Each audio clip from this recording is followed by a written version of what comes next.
Oke. Tadi Pak Dede itu menyampaikan langkah ke-8 atau ke-9 ya dari kegiatan takhrij. Nah, ini adalah contoh praktis bagaimana seseorang itu melakukan kegiatan takhrij. Nah, di sini ada sebuah hadis yang itu ditakhrij oleh kawan saya Pak Ahmad Ubadi Hasbiallah. Jadi hadisnya ini nih. Jadi dia menemukan satu hadis full, satu hadis Belum utuh. muncul itunya, apa Oh, belum. gambarnya. Nah, Ntar saya coba ulang.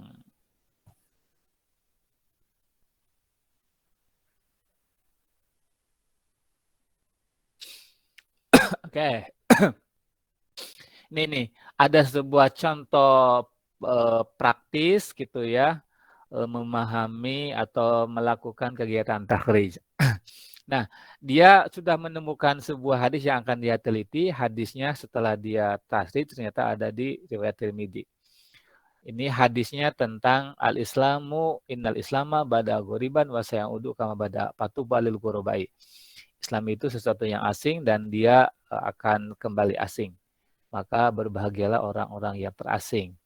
Nah, hadis ini dia telusuri, dia takhrij gitu. Nah, dia menggunakan metode apa? Nah, dia menggunakan metode yang keberapa ya tulisan Pak Dede itu. Jadi dia menggunakan beberapa kosakata yang muncul di matan hadis. Nah, dia di sini dia bilang yaitu metode mujam. Artinya dia menggunakan kitab Mujam Mufahrras al-Fadil hadis. Nah, dia setelah membuka kitab Mujam, ternyata hadis itu diriwayatkan oleh 3 orang. Siapa? Pertama, hadis itu diriwayatkan oleh Imam Tirmizi. Ini yang tadi di atas itu. Abu Quraib, Abu Hafs bin Giyas, Anil Amas, An Abi Ishaq, An Abil Akhwas, An Abdillah. Tapi juga hadis itu diriwayatkan oleh Imam Muslim. Tapi sanadnya beda. Di sini Muhammad bin Rafi, Al-Fadl bin Sa'ad Al-A'raj, Syababah bin Siwar, Asim, dari ayahnya, dari Ibnu Umar, dari Nabi. Kemudian hadis itu juga diriwayatkan oleh Ibnu Majah. Sanadnya dia mengambil dari Abdurrahman bin Ibrahim dan Yakub bin Humaid bin Kasib, kemudian Suhaib bin Sa'id. Oke. Jadi jadi jadi dia sudah menentukan hadis yang akan dia teliti itu apa. Kebetulan dia mendapatkan hadis yang utuh. Dia tahris menggunakan metode yang mujam itu. Ternyata hadis itu diriwayatkan oleh 3 orang. Setelah itu ngapain nih? Setelah itu ngapain? Nah, langkah berikutnya adalah melakukan iktibar atau membuat sanad hadis. Nah, sanad kalau di dalam teks kan dia ke samping. Dalam teks itu. Tapi ketika dibuat skema sanad, itu tidak ke samping, tapi vertikal. Jadi dibuat vertikal. Gimana bentuknya? Kita lihat. Nah, jadi hadis tadi itu sanadnya begini. Nah, kan diriwayatkan oleh 3 orang ya. Oke, mari kita lihat. Ini Imam Tirmizi. Tadi Imam Tirmidzi itu menerima hadis dari Abu Quraib, gurunya. Abu Quraib punya guru siapa? Hafs bin Giyas. Gurunya lagi siapa? Al-Amas. Guru Al-Amas siapa? Abu Ishaq. Guru Abu Ishaq siapa? Abu Al-Ahwas sampai ke Ibnu Mas'ud. Siapa? Sahabat ini. Itu. Kemudian ini Muslim bin Hajar itu pengarang kitab Muslim. Dia menerima dari 2 orang. Muhammad bin Abbas sama Ibnu Abi Umar. Kemudian keduanya punya guru Marwan, Yazid bin Ghassan, Abu Hazim, dan Abu Hurairah. Harmalah bin Yahya, Abdullah, Ibnu Abilahnya, dan Amr bin Haris, gurunya 2. Dan 2 orang ini merupakan murid dari Yazid bin Abi Yazid, gurunya adalah Sinan, dan gurunya adalah Anas bin Malik, sahabat Nabi sampai kepada Rasulullah SAW. Nah, kalau melihat dari sini, maka kita bisa menentukan bahwa hadis ini setidaknya hadis masyhur Pak ya, lebih dari 3 orang gitu. Jadi gitu. Jadi 3 hadis itu, hadis itu setelah ditarik bentuknya begini. Oke. Nah, langkah berikutnya adalah kita melakukan kritik terhadap terhadap sanad hadis. Yang tadi disampaikan oleh Pak Dede itu adalah penelitian kritik atau sanad terhadap hadis.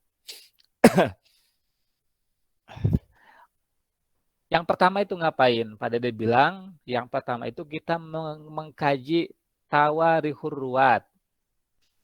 Tawarih ruwat itu artinya kita menelusuri biografi atau identitas para orang-orang yang terlibat dalam periwayatan hadis. Nih di riwayat Tirmidzi, kan sahabat saya Ibnu Mas'ud.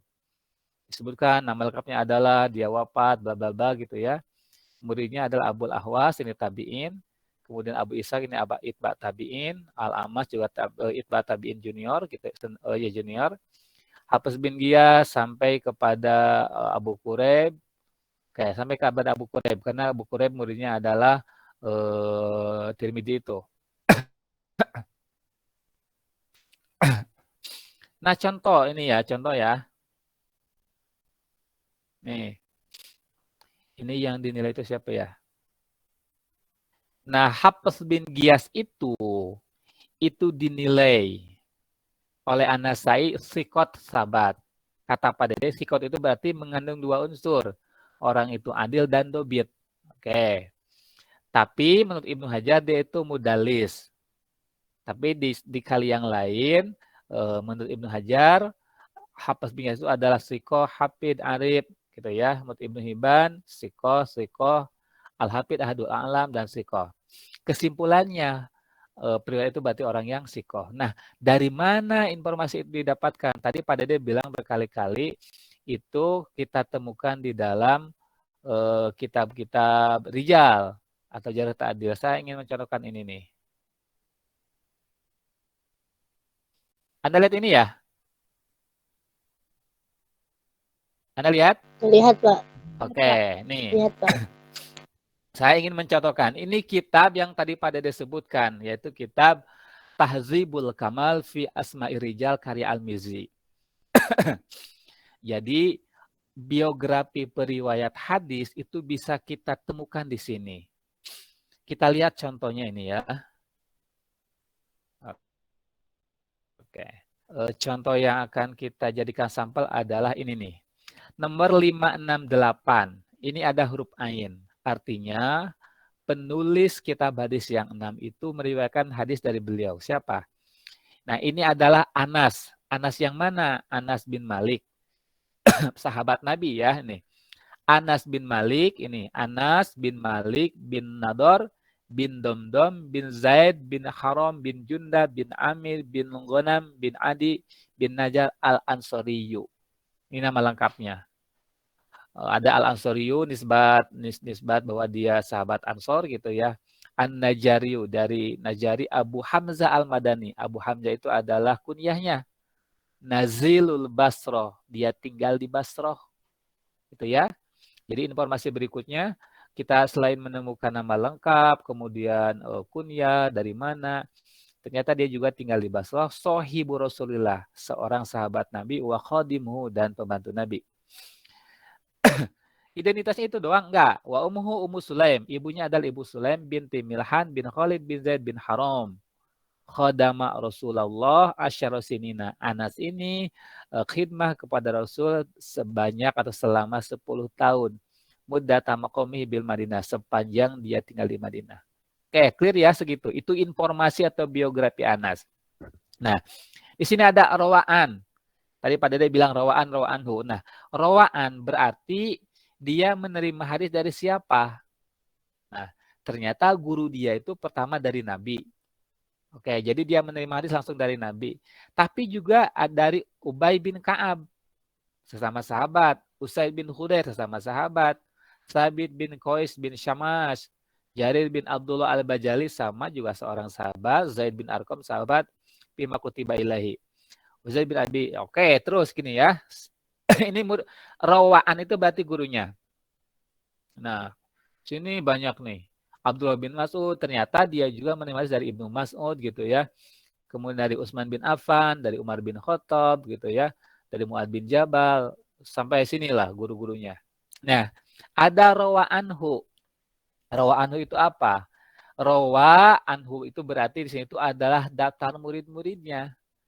Maksudnya murid-muridnya itu dia meriwayatkan hadis kepada murid-muridnya. Siapa? Aban bin Soleh, Aban bin Abi Ayyas, Ibrahim bin Maisyarah, itu ya, Ismail, dan lain-lain. Ini banyak nih, banyak sampai sini. Oke, terus rawaan. Ini banyak ini murid-muridnya. Karena Anas bin Malik itu seorang sahabat yang cukup banyak meriwayatkan hadis ya.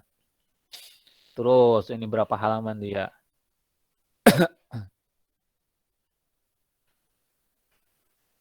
Oke, nah di sini nih saya ingin mulai dari sini. Qala Abul Qasim Al-Bagawi Ummu Sulaim bin Milhan qala wa qala Ali bin Al-Madini ismuha Mulaika bin Milhan. Nah, di sini ada perbedaan nama menurut Ali Ibnu Al-Madini Mulaika bin Milhan. Jadi bukan Ummu Sulaim tapi Mulaika bin Milhan. Menurut Jabir Al-Jufi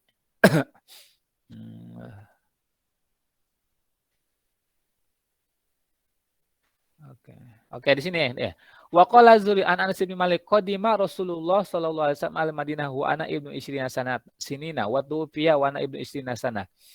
Jadi Nabi itu wafat ketika itu usia Anas bin Malik itu usianya 20-an tahun.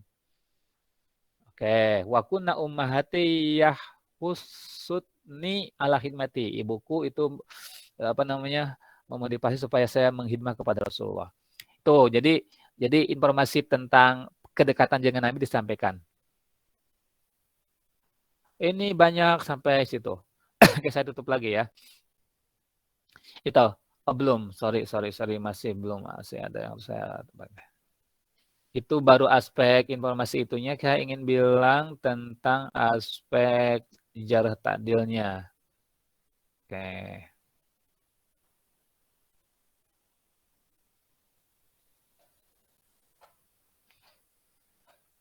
Mana ya?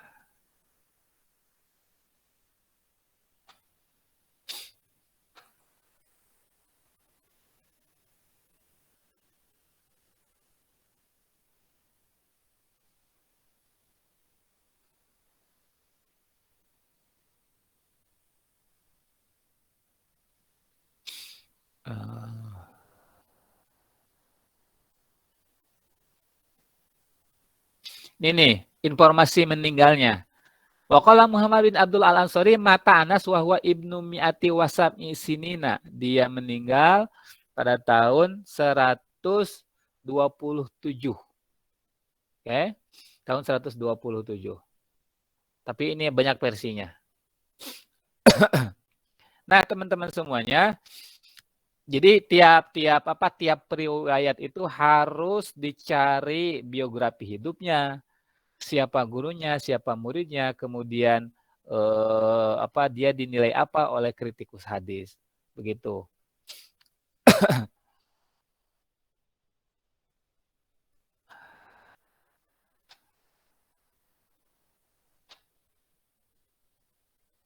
Nah, ini contoh. Tabel kesimpulan penelusuran Ittisalus Sanad. Tadi kata Pak Dede. Tahun lahirnya nggak ketemu, tapi tahun wafatnya tahun 32, 127. Nah, sehingga di sini disebut kesimpulannya itu mutasil, ketemu-ketemu. Jadi Ibnu Mas'ud dengan Abul Ahwas ketemu, Ittisal. Abul Ahwas dengan Abu Ishaq dengan Amas dengan Hafs. Screen-nya di ini Pak Ceng, dimunculin. Belum, sorry, maaf.